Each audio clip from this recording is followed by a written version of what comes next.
রাজশাহী যাচ্ছি বাসে বসে, দুজনের মুখ বন্ধ, চোখে অনেক স্বপ্ন, ভয়, না জানি কখন কি হয়।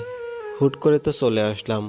কোথায় থাকবো, কি করব, কিছু ঠিক করেছো কি তুমি? তেমন কিছু ঠিক হয়নি।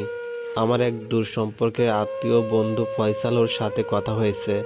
ওর বাড়িতে উঠবো আপাতত 2-1 দিনের জন্য। তারপর ঠিক একটা ব্যবস্থা করে দেবে বলেছে। ভালোই ভালো একটা উপার্জনের পথ যেন হয়, দোয়া করি আল্লাহর কাছে। অনি, এত চিন্তা করো না, আল্লাহর রহমতে সব ঠিক হয়ে যাবে, তুমি দেখে নিও। আমার আরও অনেক আগে তোমাকে নিয়ে শহরে চলে আসা উচিত ছিল। এত দেরি করে সব কিছু বোঝার জন্য আমি ক্ষমা প্রার্থী। এভাবে বলো না। যখন আমাদের রিজিক যেখানে থাকবে, আমরা কোনো না কোনোভাবে সেখানে উপস্থিত হবই। যেমন দেখো, আজ কোথায় রিজিক হয় কি না আমাদের। ফয়সালের সাথে কথা হয়েছে, আমারও বর্ণালীতে বাসা ভাড়া নিয়ে থাকে। আজ সেখানেই যাচ্ছি আমরা। মানুষের বাসায় কয়দিন থাকবো গো আমরা? চেনা নেই, জানা নেই, পরের বাসায় থাকতে কেমন লাগবে আমার। ফয়সাল আমার ছোটবেলার বন্ধু, তুমি এত ভেবো না তো। ইনশাল্লাহ সব কিছু ঠিক হয়ে যাবে। ফয়সাল ভাইয়ের বাসায় আছি আমরা আজ 2 দিন। রাজশাহী শহরের ভদ্রায় ভীষণ কোচিং সেন্টারে গণিত ক্লাস নিবে মাহিম সামনের সপ্তাহ থেকে। আপাতত কয়দিন এ বাড়িতেই থাকতে হবে। হুট করে তো আর বাসা ভাড়া পাওয়া যাবে না। ফয়সাল ভাইয়ের বাসা ফাঁকা, ওনার স্ত্রী প্রেগনেন্ট, তাই বাবার বাড়িতে গেছে। ফয়সাল ভাই বলেছে তোদের ভাবি বাসায় নেই, তাই নিজেদের রান্না করে খেতে হবে। মাহিম, তুই ভাবির সহ আসায় আমার অনেক উপকার হয়েছে রে। উপকার কি বলছিস? আমরা এসেছি বিপদে পড়ে, এ তো বাড়তি ঝামেলা হচ্ছে তোর। অনেক দিন ধরে হোটেলে খাবার আর নিজে ডিম ভাত করে খেতে খেতে জিহ্বা তেতো হয়ে গেছে আমার। ভাবির কল্যাণে রোজ ভালো মন্দ খাওয়া হচ্ছে আমার, এর চেয়ে বড় কোনো উপকার আপাতত নেই। সকলে মিলে হেসে উঠল। সবার সাথে অর্ক অট্টহাসি দিল। আচ্ছা অনিতা ভাবি, আপনার রান্নার স্বাদ অন্যরকম। আপনি চাইলে আপনার রান্না নিয়ে সামনে এগোতে পারবেন। কি বলিস মাহিম? এ ব্যাপারে আমরা তো সেভাবে কিছু ভাবিনি। তবে যে যা পারে, যে কাজে পারদর্শী, তা নিয়ে কিছু করা উচিত মাহিম। আর আজকাল প্রতিটি কাজেরই মূল্যায়ন করা হয়, জানিস তো। অনলাইনে, ইন্টারনেটের যুগে সব কিছু হাতের মধ্যে। কথাগুলো শুনে আমার রান্না নিয়ে কিছু একটা করার ইচ্ছা জাগলো। কিন্তু অর্ককে সামলাবে কে? এত সময় তো পাবো না আমি। অবশ্য অর্ক আমাকে বিশেষ বিরক্ত করে না। যেখানে রাখি সেখানে খেলনা নিয়ে খেলা করে আপন মনে। পরদিন ফয়সাল ভাই বেশ কিছু বাজার করে দিয়ে রান্না করতে বলল ভালো করে। মনোযোগ দিয়ে সব খাবার রান্না করলাম। মাহিমও সাহায্য করলো আমায়। সাদা ভাত, ডাল, ছোট মাছ ভাজি, মুরগির মাংস, আলুর ভর্তা। জোহরের নামাজের পর ফয়সাল ভাই এসে 4টা টিফিন বাটিতে করে খাবারগুলো সাজিয়ে বাইরে নিয়ে গেলেন। ফিরে এসে আমার হাতে 175 টাকা দিলেন। আজকের রান্না করা খাবারের মুনাফা বলে এমন রোজ করতে হবে, তবে মুনাফা দিন দিন বৃদ্ধি পাবে, এই বলে নিজের রুমে চলে গেলেন।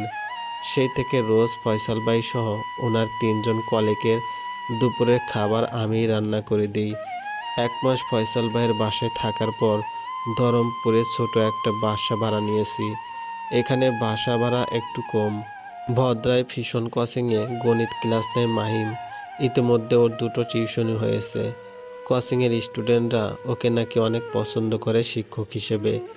এভাবে নাকি আগে কেউ ওর মতো করে অঙ্ক বোঝাতো না। সেজন্য অনেকেই আলাদা করে বাড়িতে পড়ানোর জন্য ডাকে। মাসের মধ্যভাগ, তাই এখন নতুন টিউশনি শুরু করবে না মাহিম।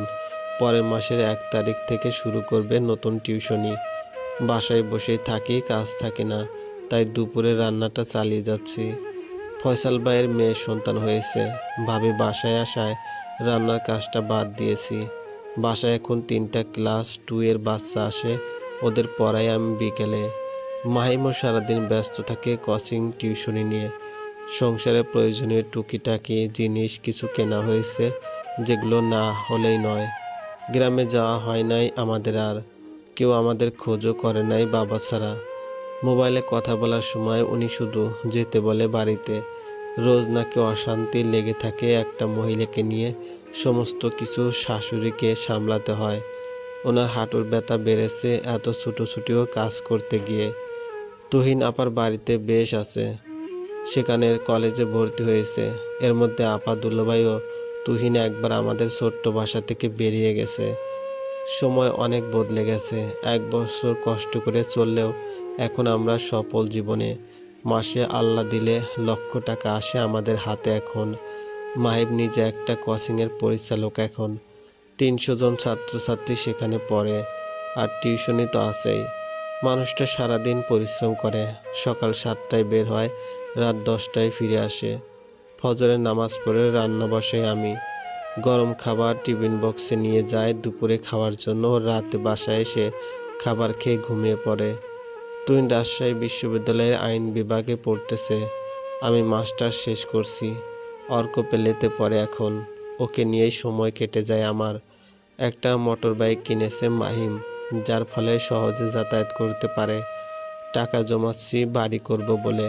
1 খণ্ড জমি কিনেছি সপুরাতে। এর মধ্যে শাশুড়ি পা ভেঙেছে, ওনাকে দেখার কেউ নেই। বাড়ি ফাঁকা। বাবা কল দিয়ে যেতে বলছিল খুব করে। কয়েক বছর যাওয়া হয়নি।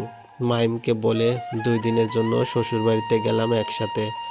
আমাকে দেখা মাত্র অর্কর দাদি হাউমাউ করে কান্না শুরু করেছে। আমারও মায়া হলো। অতীতের জন্য বারবার ক্ষমা চাইলো, আর আমাকে বাড়িতে থেকে যেতে দিবে না বলে অবস্থায় জড়িয়ে বুকে নিল আমায়।